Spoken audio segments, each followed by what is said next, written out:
কথা সময়েরই ঝরা পাতা দিয়ে যায় শুধু ব্যথা এ বুকে। ভিডিওটির মাধ্যমে আপনারা দেখতেই পাচ্ছেন কিভাবে সালমান শাহকে তারা নিয়ে যাচ্ছিল। বন্ধুরা, নায়িকা শাবনূর যদি আজ মুখ না খুলতেন তাহলে কেউ বুঝতে পারত না আসলে ডন আর সামিরা মিলে কিভাবে সালমান শাহকে হত্যা করেছে। হ্যাঁ বন্ধুরা, আপনাদেরকে আমি এমন একটি সিসিটিভি ফুটেজ দেখাবো যেটি দেখার পর আপনারা নিজের চোখেও বিশ্বাস করতে পারবেন না যে ঠিক কত বড় চক্রান্ত করে সালমান শাহকে মেরে ফেলা হয়েছিল। প্রথমে সামিরা ডনের সাথে মিলে একটি ভয়ঙ্কর প্ল্যান করে। সে ডনকে বলে, তুমি তোমার 4 জন সহযোগীকে সাথে নিয়ে এসো আর আমার প্ল্যান মতো কাজ করো। এরপর সামিরার কথা মতো ডন তার 4 জন লোক নিয়ে রাতে ওই বাড়িতে আসে।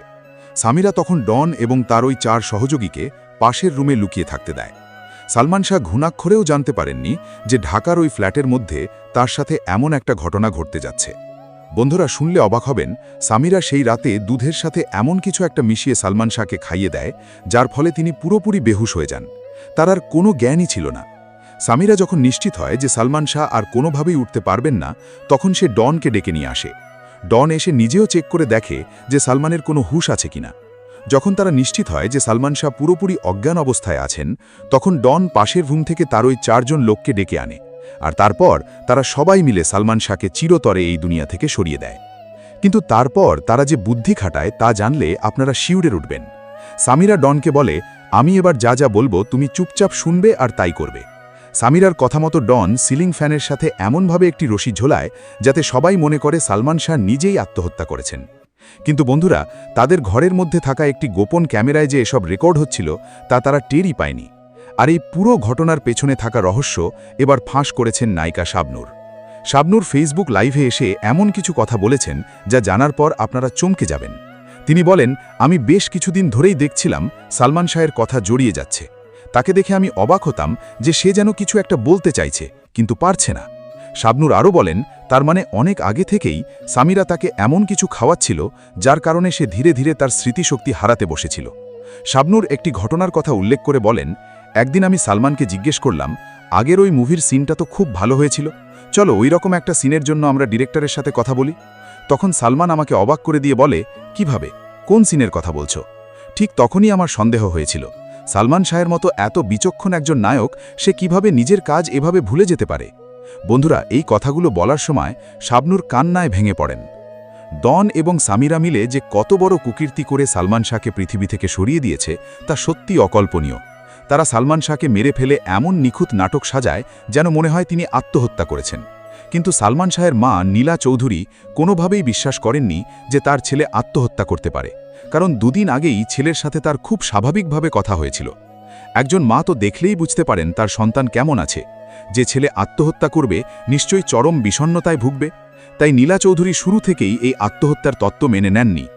সবচেয়ে অবাক করা বিষয় হল, এই ঘটনার পর মানুষের সন্দেহ থেকে বাঁচতে সামিরা ডনকে একটা বুদ্ধি দেয়।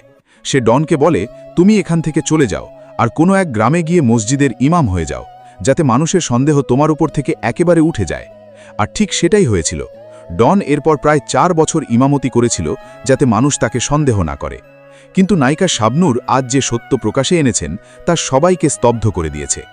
বন্ধুরা, এখন আমি আপনাদেরকে সেই সিসিটিভি ফুটেজটির তথ্য দেখাবো যে কিভাবে সালমান থাকে তারা হত্যা করে, যে সিসিটিভি ফুটেজটির তথ্য শাবনূর ফাঁস করে।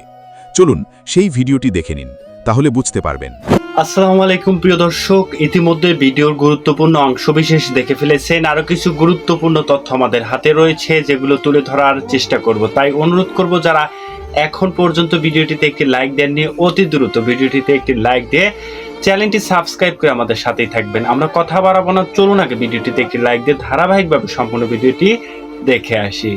এই একটাই ঘটনা বোধহয় ইতিহাসে বিরল, যে 96 থেকে এখন পর্যন্ত থামেনি, চলছে। যেমন মামলাটা চলছে তেমন কথা প্রসঙ্গ কথায় কথায় টিভিতে আছে, ভিডিওতে আছে, প্রত্যেকটা কিছুতেই চলমান ছিল।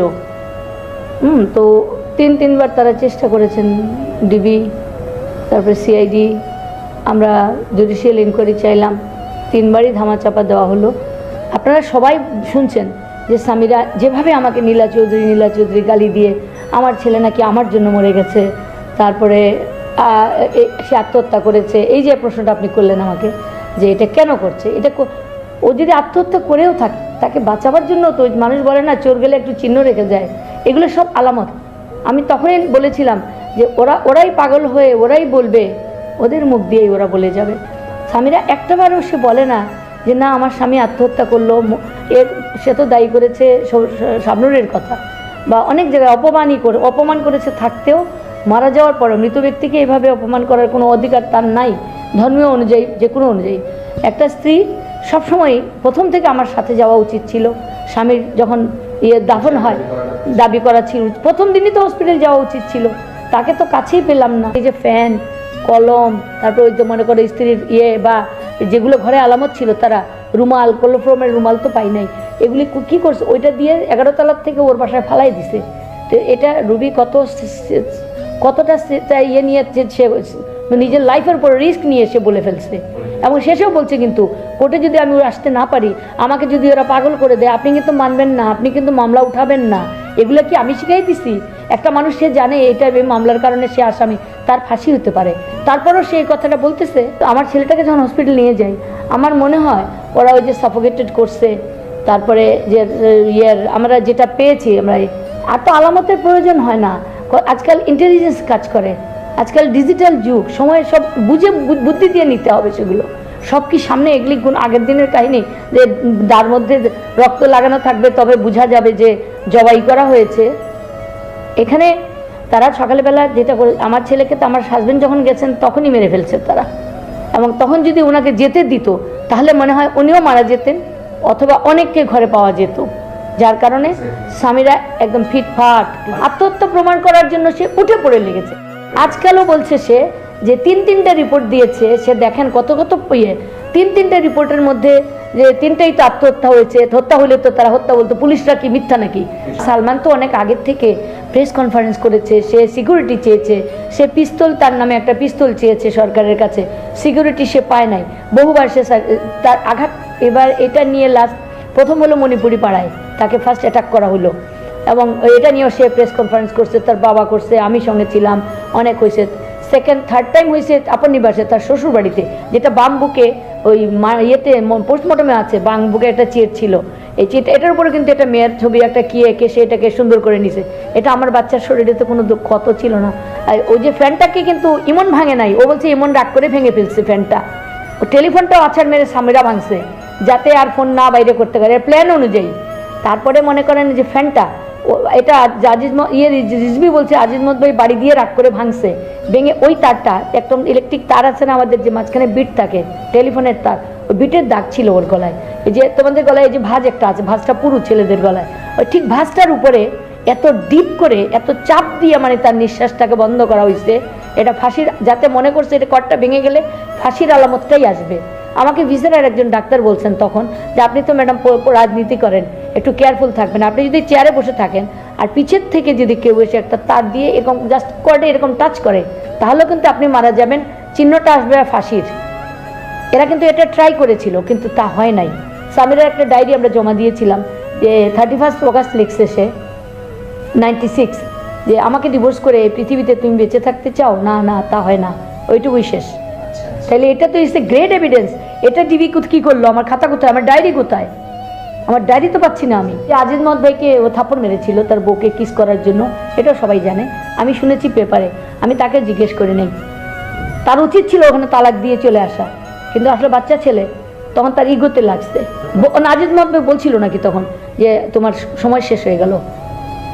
আজিজ ভাই যা বলেন তাই করেন, আল্লাহ তাকে অনেক ক্ষমতা দিয়েছেন, আল্লাহরও অনেক ক্ষমতা, উনিও নিশ্চয়ই পৃথিবীতে বুঝে যাবেন। আমি চাই উনি অনেক দিন বেঁচে থাকুক, বেঁচে থেকে দুনিয়ায় সব বিচারটা হোক, এবং ফাঁসির বিচার।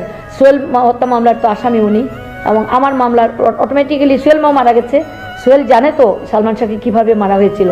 সোহেল নাকি মদ খেয়ে বলছিল যে সালমান শাহকে খুন করা হয়েছে কীভাবে, কালকে সকালে বলে দিব দাঁড়া। দিতির স্বামী, দ্বিতীয় জানতো, দ্বিতীয় মারা যাওয়ার আগে বলে গেছে আমাকে, সে সেন্সলেস। আমি মিথ্যা কথা বললে একজন মরার সম্বন্ধে বলছি, আল্লাহ মাফ করবে না আমাকে। সে আমি গেছি একদিন, সে গেছি কথা বলছি, আমি কিন্তু খুঁচে কথা বলতেছি, তুমি ইমনকে দেখতে পাও এখন? তখন উঠে অনেক মাথায় চুলটুল নাই তো, তখন একদম শেষ অবস্থা। তো বলছে যে হ্যাঁ হ্যাঁ হ্যাঁ ইমন আমাকে এখন দেখতে পাবে তো। তো আমি বলছি কীভাবে? ওইটা তুমি বুঝবে না। তো আবার একটু আউট হয়ে যায়। হঠাৎ আমি বললাম তুমি ইমনের কথা কিছু মনে আছে? হ্যাঁ সব মনে আছে। তখন আমি হঠাৎ করে বলছি সোহেলের কথা মনে আছে? তো বলছে হ্যাঁ সোহেল, ও আমার জীবনের 1 নম্বর মানুষ, ও ওকে মনে আছে, ওর সঙ্গে আমার দেখা হবে। হ্যাঁ, ও বলতে বলতে হঠাৎ উঠে বললো, ওই ওই ওই ওই বেটাকে মেরে ফেলা উচিত। আমি বললাম, কোন বেটা? কয়, তুমি চিনো তো, ওই বেটা ওই বেটা ওই বেটাকে গুলি করে মারা উচিত। বললো, তুমি চুপ, তুমি চুপ, তুমি কথা বলিও না, তোমাকে কিন্তু মেরে ফেলবে। পরিষ্কার বোঝা গেল জিনিসটা কি। ওই বেটা বলতে সে কি বুঝাইছে? সে তো ওনাকেই বুঝাইছে, আজিজ মহৎ ভাইকে বুঝাইছে। সে সামিরা কত নীচ, কত ছোট। সে আমার ছেলের, আমার সাথে নাকি আজিজ মহৎের পরিচয় আছে, তা কারোর সাথে আমার কোনো পরিচয় নাই। পরিচয় যদি থাকতো তাহলে তো সালমান মারতো না, তাহলে তো চাচা সম্পর্ক থাকতো বা ফ্যামিলিগত সম্পর্ক থাকতো। সোহানুর রহমান সোহান, আমার ছেলেকে ছবিতে নিয়ে তুমি আজকে এত কোটি টাকার মালিক, কোটি কোটি টাকার মালিক। সালমানকে তো একটা গিফট তুমি দাও নাই, বা সালমানের মারে এক হাঁড়ি মিষ্টি খাওয়া নাই, যে সালমানের কিয়ামত থেকে কিয়ামত নিয়ে আমি ভাবি অনেক পয়সা পাইছি আমরা, সুপার ডুপার ছবি, ইন্ডিয়ান ছবি থেকে এটা ভালো হয়েছে। এক প্যাকেট মিষ্টি কি আমার বাড়ি পাঠানো গেল না? সেটা পরের কথা। যখন ছবিটা হয়, সোহান তাকে তো অনেক হাতে পায়ে ধরে নিল। আমার ছেলে কিন্তু কোনো স্টুডিওতে যায় নাই, কোনো হাতে পায়ে ধরে নেই। আমার ছেলেকে চেয়ে নেওয়া হয়েছে আমির খানের বিকল্প হিসাবে। আমার ছেলেকে তো আমি ইন্ডিয়াতে পড়তে পাঠাই দিয়েছিলাম, তখন যাওয়ার কথা ছিল যখন তারা ছবিতে নেয়। সে বিরলা, সে ইয়েতে চলে যাবে কলকাতায়, একদম আমি জেল থেকে বের হয়েছি 2 তারিখ 4 তারিখ সে ছবিতে সই করে। গুলজার আর সোহান এসে এটা করে, তারা অনেক কষ্টে আমাদের কাছ থেকে নেয়। এই পরশুদিনে আমার ছোটো বোন ফিটের মতো হয়ে গেছে, ওটা দেখে কাঁদতেছে। চিটাং থেকে আমার ফোন করে বলছে, একটা ইউটিউব দেখে মনটা খুব খারাপ হয়ে গেল, দেখো সোহান কি বলে। 3টার সময় নাকি ফোন করছে, নাকি সন্ধ্যার সময়।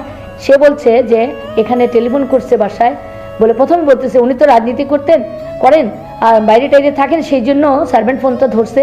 সার্ভেন্ট বলছে সালমান ঘরে নাই, তো কখন ফিরবে জিজ্ঞেস করাতে বলছে। রাতে 2টা-3টায় ফিরে, কোনোদিন ফিরেও না। আমার বাচ্চার বয়স তখন 21 বছর। সে কিন্তু স্কুলে কলেজে পড়ে, কলেজে মাত্র যাচ্ছে, গাড়ি দিয়ে যেত, গাড়ি দিয়ে ফেরত আসতো, তার সঙ্গে কেউ না কেউ থাকতো, তাকে তো একা কোনোদিন দেওয়া হয় নাই। আর 6টার পরে এই মন্তব্য, এটা তো অত্যন্ত অশ্লীল অশালীন মন্তব্য।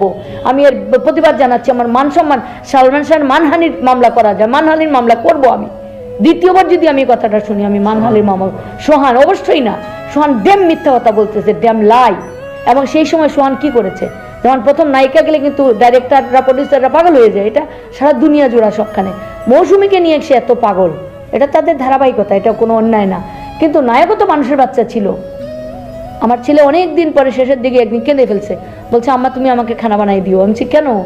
বলে মৌসুমী ভাই, সোহান ভাই কোথায় কোথায় চলে যায়, মৌসুমীকে নিয়ে দিয়ে ব্যস্ত থাকে, আমার খাওয়ার কোনো ঠিক থাকে না, থাকে না। ও তো কিয়ামত থেকে কিয়ামত, যখন কিয়ামত থেকে কিয়ামত রিলিজ হয়ে গেল, তখন কিন্তু সোহানুর রহমান সোহান হাতে নিলেন সালমান শাহকে। এখানে সোহান কি অ্যাক্টিং শিখাইছে? হয়তো স্ক্রিপ্ট বলে দিছে, সিকোয়েন্স বলে দিছে, এর বেশি কি? ও কি এই পাস করা কি ডিগ্রি আছে তার অ্যাক্টিং এর উপরে? যে একজন সে ডিরেক্টর, আমি তাকে প্রশ্ন করছি, উনি কিসের ডিরেক্টর? উনি 22 বছরে, সালমান শাহ নয়, আর একটা সালমান শাহ বের করা তার পক্ষে সম্ভব না।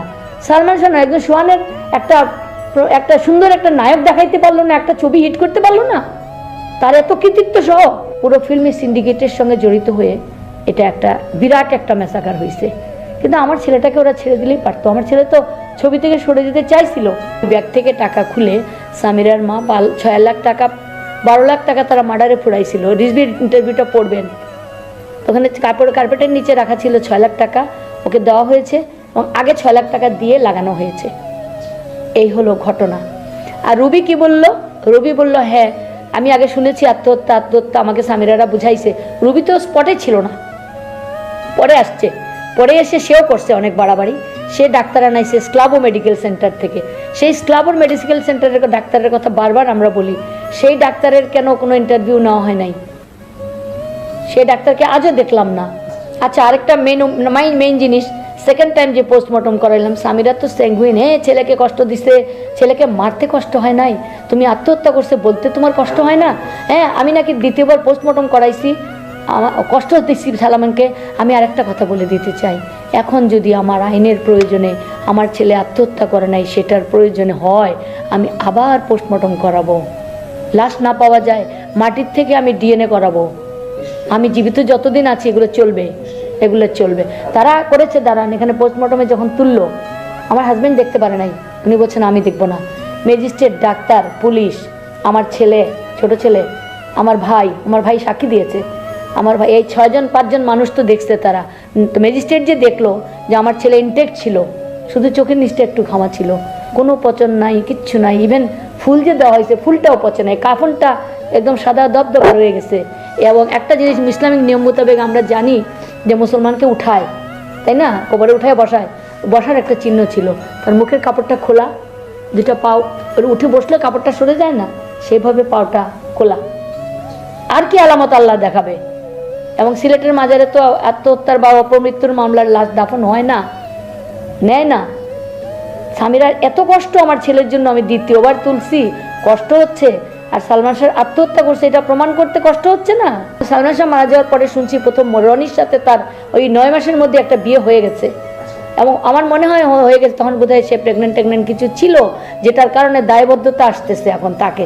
একটা ছেলে কত বড় দায়বদ্ধতার থেকে সে আরেকটা ছেলের বিবাহিত একটা আসামিকে বিয়ে, শুধু স্ত্রী না, আর বন্ধুর স্ত্রী আসামি তাকে বিয়ে করতেছে, সে এখানে এসে তার দায়বদ্ধতার কথা বলবে। সে এসে বলে কেমনে যে নীলা চৌধুরীর সাথে সম্পর্ক ভালো ছিল না, ডন ছিল কিনা সেটা বলবে। ডন আমার ছেলের চাকর ছিল, বডি ম্যাসাজ করতো, পা ঘষতো, সঙ্গে যাইতো। সে এসে বললো কি এনটিভিতে নীলা চৌধুরীর সাথে তার ছেলের কোনো সম্পর্ক ছিল না। এই স্টেটমেন্ট দিতে তো তাকে কেউ ডাকে নাই। Who is he? দেশ জুড়ে সন্ত্রাস সৃষ্টি করে যারা ঘোলা পানিতে মাছ শিকার করতে পারে। ঢালিউডের কিংবদন্তি নায়ক সালমান শাহ হত্যা মামলার প্রধান আসামি সাবেক স্ত্রী সামিরা হক এবং চতুর্থ আসামি খলনায়ক ডন। হঠাৎ করে দুজনেরই কোনো খোঁজ মিলছে না। আদালতের নির্দেশে মামলাটি অপমৃত্যু থেকে হত্যা মামলায় রূপান্তর হওয়ার পর থেকেই শুরু হয় এই রহস্যজনক অন্তর্ধান। এই মামলায় মোট 11 জনকে আসামি করা হয়েছে। 1 নম্বর আসামি সামিরা হক, এরপর আছেন প্রযোজক আজিজ মোহাম্মদ ভাই, খলনায়ক ডন, শাশুড়ি Latifa Haque Lucy, David, Javed, Farooq, Ruby, Abdus Sattar, Saju ও রেজবি আহমেদ ফরহাদ। তবে সবচেয়ে আলোচনায় সামিরা ও ডন, কারণ দুজনেই এখন পলাতক বা আত্মগোপনে।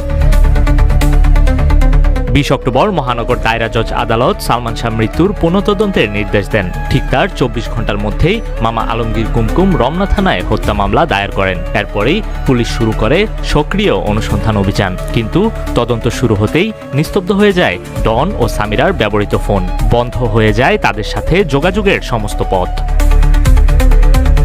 রমনা থানার ওসি গোলাম ফারুক জানিয়েছেন, অভিযুক্তদের দেশ ত্যাগ ঠেকাতে ইতিমধ্যে ইমিগ্রেশন কর্তৃপক্ষকে তথ্য পাঠানো হয়েছে। বিমানবন্দর, স্থলবন্দর ও সীমান্তে বাড়ানো হয়েছে নজরদারি। পাশাপাশি মোবাইল ট্র্যাকিং এর মাধ্যমে অবস্থান শনাক্তের চেষ্টাও চলছে। সামাজিক যোগাযোগ মাধ্যমে বিশেষ করে হোয়াটসঅ্যাপ এবং ইমোতেও তাদের সঙ্গে যোগাযোগ করা যাচ্ছে না। এমনকি আত্মীয় স্বজনদের কাছেও নেই কোনো স্পষ্ট তথ্য। সব মিলিয়ে মামলাটি এখন নতুন এক ধোঁয়াশায় ঘেরা। সালমান শাহর মৃত্যু নিয়ে প্রায় 3 দশকের জটিলতা নতুন করে গতি পেয়েছে। তবে তার সঙ্গে যুক্ত হয়েছে আসামিদের রহস্যজনক আত্মগোপন। তদন্ত সংস্থার সামনে এখন বড় চ্যালেঞ্জ ডন ও সামিরাকে খুঁজে বের করা, কারণ তাদের অনুপস্থিতিতে এই বহুল আলোচিত হত্যা মামলার ভবিষ্যৎ এখনো। সম্পূর্ণটা দেখেছেন এবং বুঝতে পেরেছেন যে আজকের এই ভিডিওটি কতটা গুরুত্বপূর্ণ ছিল। হ্যাঁ প্রিয় দর্শক, ভিডিওটি যদি ভালো লেগে থাকে তাহলে অবশ্যই ভিডিওটিতে একটি লাইক করে দিবেন, আর চ্যানেলে যারা নতুন আছেন অবশ্যই চ্যানেলটি সাবস্ক্রাইব করে দেবেন। সকলে ভালো থাকুন, সুস্থ থাকুন, ধন্যবাদ।